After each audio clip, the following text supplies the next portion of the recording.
Click করুন অ্যাপের bell আইকনে আর সাবস্ক্রাইব করুন এবিপি আনন্দ। সব সময় থাকুন খবরে।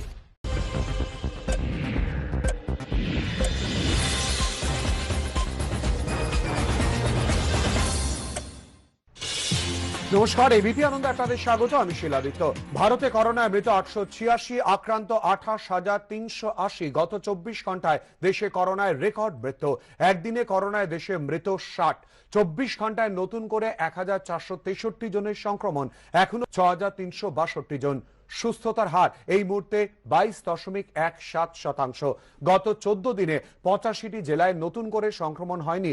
গত 28 দিনে 16 জেলায় নতুন করে সংক্রমণ নেই। প্রধানমন্ত্রী রেড জোনগুলিতে বিশেষ নজর দিতে বলেছেন। দ্রুত রেড জোন থেকে গ্রিন জোনে ফিরতে হবে।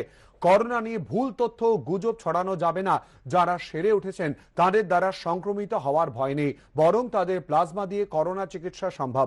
গত 7 দিনে পুনেতে দ্বিগুণ করোনা সংক্রমণ।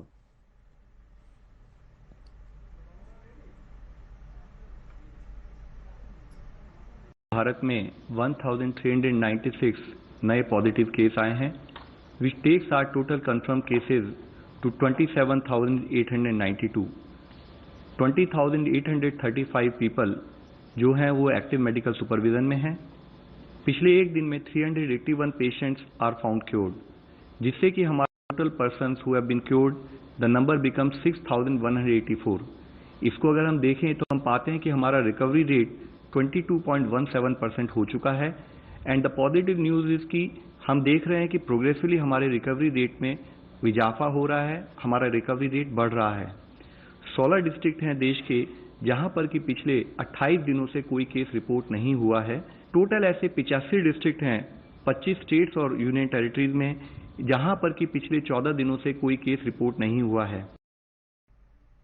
দুটি চীনা সংস্থার কিটে র্যাপিড টেস্ট নয়, সমস্ত রাজ্যকে কিট ব্যবহারের সতর্কতা আইসিএমআর এর। দুটি সংস্থার কাছে কিট ফেরত পাঠানোর পরামর্শ।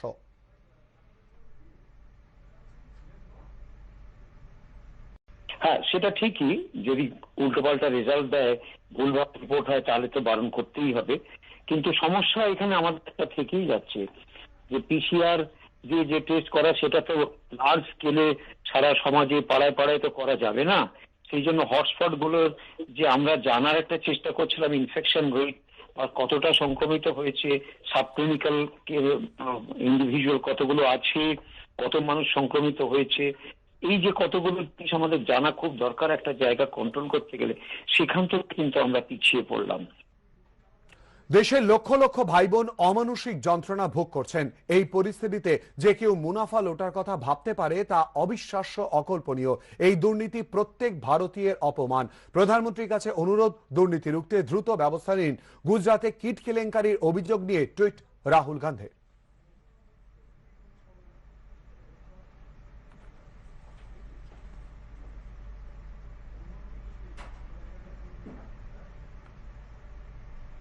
মোদি শাহ মাথা ঝোঁকান। গুজরাতের অঙ্কটাই সেরা। বিদেশ থেকে আনা কিট 245 টাকায় কিনে 600 টাকায় বিক্রি হচ্ছে। এটা দেখুন। তারপরে রাজ্যগুলোর ঘাড়ে টেস্ট না হওয়ার দায় চাপান। সমস্যা তৈরি করার জন্য কয়েকজনকে পাঠানো হচ্ছে। 356 ধারা প্রয়োগের পরিস্থিতি তৈরি করতে রাজভবনে নিজেদের লোক রেখেছেন। বাহ! টুইটারে মোদি শাহকে কটাক্ষ তৃণমূল সাংসদ মহুয়া মৈত্রের।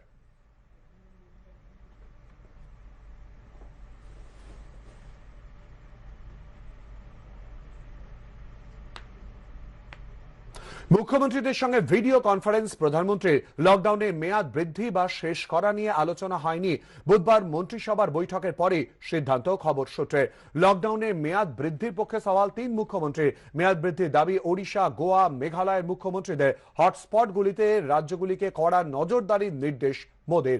করোনা মোকাবিলায় লকডাউনে লাভবান ভারত, বলেছেন নরেন্দ্র মোদী। 23 মে শেষ হতে চলেছে দ্বিতীয় দফা লকডাউনের মেয়াদ। পরিযায়ী শ্রমিকরা যেখানে আছেন সেখানেই থাকুন, ফিরলেই বাড়বে সংক্রমণ সংখ্যা, বললেন প্রধানমন্ত্রী। কিট নিয়ে একাধিক রাজ্যের অভিযোগ সূত্র মারফত।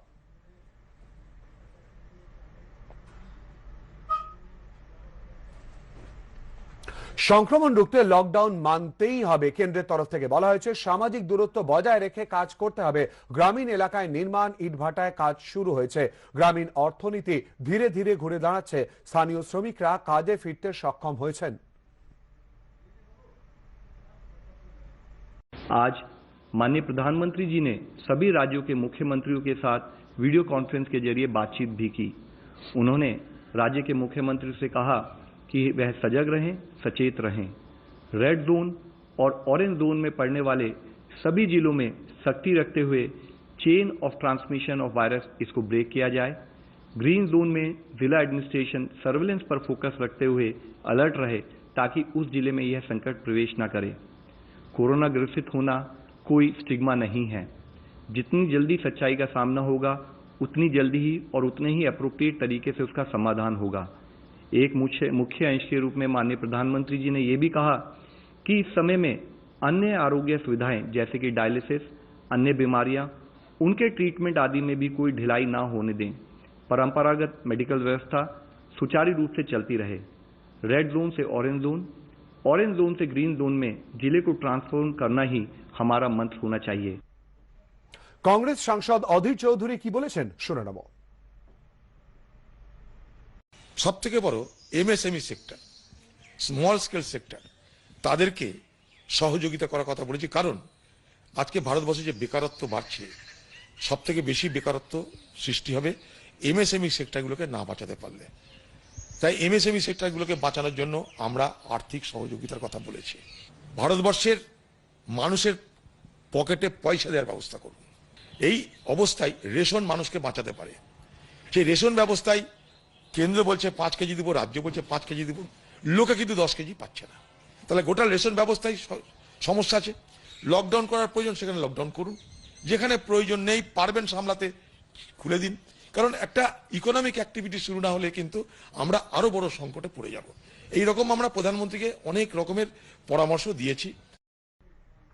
লকডাউনের জেরে বিভিন্ন জায়গায় আটকে পড়া রাজ্যের বাসিন্দাদের নিয়ে মুখ্যমন্ত্রীর টুইটারে মমতা বন্দ্যোপাধ্যায় লিখেছেন, লকডাউনের জেরে দেশের বিভিন্ন প্রান্তে আটকে পড়েছেন এ রাজ্যের বহু বাসিন্দা।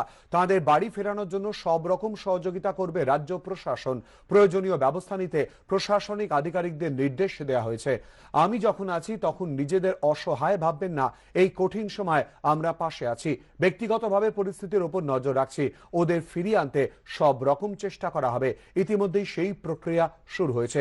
কোটায় আটকে পড়া সমস্ত পড়ুয়াকে রাজ্যে ফিরিয়ে আনা হবে।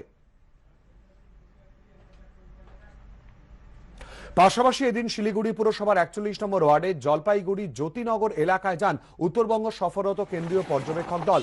করোনায় মৃত কালিম্পংয়ের মহিলা এই এলাকায় আত্মীয়ের বাড়িতে ছিলেন। করোনা আক্রান্ত সন্দেহে এই পরিবারের সমস্ত সদস্যকে হোম কোয়ারেন্টাইনে রাখা হয়। এলাকার লকডাউন পরিস্থিতি খতিয়ে দেখেন কেন্দ্রীয় প্রতিনিধিরা। জলপাইগুড়ির বিভিন্ন এলাকা পরিদর্শন করেন তারা। Public awareness still needs to be improved because what we are seeing that public in many places is still not observing the distance which they are supposed to be maintaining. The vulnerability one cannot say, that is for the experts to say, but all of us have to be careful. So one does not know where the things will come from. So that care has to be exercised by everybody, and that as far as the common public is concerned is extremely important, which we are emphasizing with the state government also, that the distancing needs to be maintained. Lockdown mein abhi bhi there is a lot of improvement that is possible. কেন্দ্রীয় পর্যবেক্ষক দল সম্পর্কে মুখ্যমন্ত্রী মমতা বন্দ্যোপাধ্যায় কি বললেন শোনাবো। Central team পাঠানোর যৌক্তিকতা কি? এই সময় কাজ করবো না, ওদের সকাল থেকে হাজিরা দেবো 10 জনকে? একটা অফিসার 10 জনকে হাজিরা দেবে না? একটা অফিসার ওই বেডে কে নেই, ওইখানে ব্লাডের সমস্যা, ওইখানে কোয়ারেন্টাইনের সমস্যা, ওখানে একটা ডাক্তার পজিটিভ হয়ে গেছে, কিভাবে কি করবে? সেটা করবে না এটা করবে? কোনটা করবে? অ্যাসিস্ট করতে যে কেউ আসতে পারে, বাট নন কোঅপারেশনের জন্য নয়। Please, this is not the time. দিল্লির রোহিণী এলাকায় বি আর আম্বেদকর হাসপাতালে করোনা আক্রান্ত 29 জন। এদের মধ্যে 4 জন উপসর্গহীন। আক্রান্তদের মধ্যে রয়েছেন হাসপাতালের চিকিৎসক, নার্স, স্বাস্থ্যকর্মীরাও। মোট 140 জনের নমুনা পরীক্ষা। পাশাপাশি দিল্লিরই হিন্দুরাও হাসপাতালে ফের চালু হলো ক্যাজুয়ালিটি ও জরুরি বিভাগ। ফ্লু ক্লিনিক ছাড়াও কাজ শুরু হলো স্ত্রীরোগ, পেডিয়াট্রিক ও মেডিসিন বিভাগের আউটডোরে। করোনা সংক্রমণের জেরে গতকাল বন্ধ করে দেওয়া হয় ওই হাসপাতাল। দিল্লির পটপরগঞ্জের ম্যাক্স হাসপাতালে করোনা আক্রান্ত চিকিৎসক, নার্স, স্বাস্থ্যকর্মী সহ 33 জন। সকলকেই ভর্তি করা হয়েছে সাকেতের ম্যাক্স হাসপাতালে।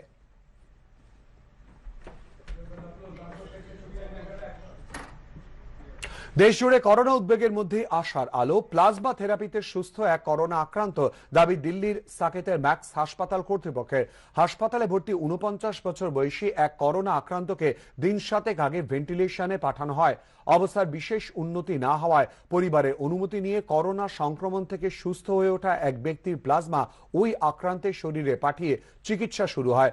রবিবার সুস্থ হয়ে বাড়ি ফিরেছেন ওই ব্যক্তি, দাবি হাসপাতাল কর্তৃপক্ষের। আগামী 2 সপ্তাহ ওই ব্যক্তি হোম কোয়ারেন্টাইনে থাকবেন। দিল্লিতে প্লাজমা দান করলেন করোনাকে হারিয়ে সুস্থ হয়ে ওঠা অনুজ শর্মা। গোটা প্রক্রিয়া শেষ হতে 45 মিনিট সময় লেগেছে। এর জন্য কারোর প্রাণ বাঁচতে পারলে আমাদের প্লাজমা দান করা উচিত, আবেদন অনুজের। করোনা মোকাবিলায় ফের সুখবর। এবারে লখনৌয়ে কিং জর্জেস মেডিকেল বিশ্ববিদ্যালয়ে শুরু প্লাজমা চিকিৎসা। 58 বছর বয়সী করোনা আক্রান্তের শরীরে প্লাজমা পাঠিয়ে শুরু হলো চিকিৎসা। হাসপাতাল সূত্রের খবর, রোগীর অবস্থা স্থিতিশীল। नमस्कार, मेरा नाम अनुज शर्मा है। मैं 20 मार्च को दिल्ली एयरपोर्ट पे उतरा था और लगभग 29 मार्च को मैंने अपना पहला टेस्ट करवाया जो पॉजिटिव आया और उसके बाद मैं सफदरजंग हॉस्पिटल में एडमिट हुआ। ये जो प्लाज्मा डोनेशन की बात आई है, ये मेरी वाइफ के मन में आई जब उनको डॉक्टर मीनू वाजपेयी जी ने फ़ोन किया और बताया कि कैसे वो रिसर्च कर रहे हैं और लोगों का जीवन बचाने के लिए उन्होंने कैसे कुछ लोगों का प्लाज्मा ऐसे लोगों में डाला है जो आईसीयू में अपनी अंतिम सांसें ले रहे हैं और उसके बाद वो स्वस्थ होना शुरू हो रहे हैं। और मुझे लगता है कि सबको इसमें मदद करनी चाहिए और जो ये काम है प्लाज्मा डोनेशन का, अगर इससे किसी का जीवन बचता है और ये जो आविष्कार है या ये जो पहल है ये सफल होती है तो हम कोरोना के ऊपर बहुत अपना मजबूती से विजय प्राप्त करेंगे और इस समय जो ये संकट की घड़ी है इससे बाहर आएंगे। করোনা আবহে লকডাউন পরিস্থিতি সরেজমিনে খতিয়ে দেখতে পূর্ব মেদিনীপুরে কেন্দ্রীয় পর্যবেক্ষক দল। করোনা সার্বিক পরিস্থিতি কি কলকাতা এবং হাওড়ার পর এবার পূর্ব মেদিনীপুরে পর্যবেক্ষণ করতে এলো কেন্দ্রীয় প্রতিনিধি দল। আমরা দেখতে পাচ্ছি কেন্দ্রীয় পর্যবেক্ষক দলের তরফ থেকে তাদের যারা সদস্যরা তারা প্রথমে রাস্তা দিয়ে আসার সময় তারা বাজারের কি অবস্থা তারা গাড়ি থেকে দেখেছেন, রাস্তাঘাটে কেমন গাড়ি চলছে সেটাও যেমন দেখেছেন। তার সঙ্গে সঙ্গে আমরা এখন দাঁড়িয়ে রয়েছি বড়মা মাল্টি স্পেশালিটি হাসপাতাল পাঁশকুড়ার এই হাসপাতালে তারা দেখতে এসছেন এবং আমরা গোপাল তপদ আমার ক্যামেরা পার্সনকে বলছি দেখানোর জন্য হাসপাতালের যারা কর্তৃপক্ষ তাদের সঙ্গে ইতিমধ্যে তারা কথা বলছেন এবং তারা এখানে মূলত যেটা আমরা দেখতে পাচ্ছি যে এখানে কতজন রোগী ভর্তি রয়েছে বা এখানে টেস্ট কি পর্যায়ে চলছে এই বিষয়গুলো জানার তারা চেষ্টা করছেন। পূর্ব মেদিনীপুরের সার্বিক ছবিটা এই লকডাউনের সময় বা এই করোনা আবহে কি রকম সেটা জানার চেষ্টা তারা চালাচ্ছেন, সেই ছবিটাই কিন্তু দেখা যাচ্ছে। এবং আমি আরো একটা ছবি দেখাবো যে এখানে যখন তারা ঢুকছেন তখন এখানে স্যানিটাইজার মাধ্যমে তারা হাত স্যানিটাইজ করলেন, মাস্ক পরলেন এবং তার সঙ্গে সঙ্গে জুতোতেও তারা আলাদাভাবে গার্ড সেখানে ব্যবহার করলেন। সব মিলিয়ে সমস্ত রকম সুরক্ষা ব্যবস্থার বিষয়টাও কিন্তু তারা যে নিলেন সেই ছবিটাও কিন্তু দেখা গেল। ক্যামেরা গোপাল তপাদারের সঙ্গে আবির দত্ত, এবিপি আনন্দ, পূর্ব মেদিনীপুর। হাসপাতালে ভর্তি করোনা আক্রান্ত হলদিয়ায় গ্রামের রাস্তা সিল করে দিল পুলিশ। গ্রামে ঢোকার রাস্তায় বসানো হলো গার্ড রেল সিভিক ভলেন্টিয়ারের নজরদারি। হলদিয়ার এই এলাকায় নতুন করে করোনা আক্রান্তর খোঁজ মেলায় ইতিমধ্যেই কিন্তু গ্রামের এই যে রাস্তা সেটিকে কিন্তু সিল করে দেওয়া হয়েছে এবং রীতিমতো ভবানীপুর থানার যে গার্ডরেল রয়েছে সেই গার্ডরেল দিয়ে এবং বাঁশ দিয়ে কিন্তু সিল করে দেওয়া হয়েছে। অর্থাৎ এই গ্রামের ভেতর থেকে মানুষজন তারা যাতে বাইরে না বেরোতে পারে এবং বাইরে থেকে কোনো লোকজন তারা যাতে না ভেতরে ঢুকতে পারে সেই জন্যই হলদিয়ার ভবানীপুর থানার পুলিশের পক্ষ থেকে এই ব্যবস্থা করা হয়েছে। এমনকি হলদিয়া ভবানীপুর থানার সূত্রে খবর যে এই গ্রামের বাসিন্দাদের যদি কারো কিছু প্রয়োজন হয় তারা থানার সঙ্গে যোগাযোগ করছেন এবং তারপরে কিন্তু থানা থেকে সেই সমস্ত জিনিসপত্রের ব্যবস্থা করে দেওয়া হচ্ছে। বিটন চক্রবর্তী, এবিপি আনন্দ, পূর্ব মেদিনীপুর।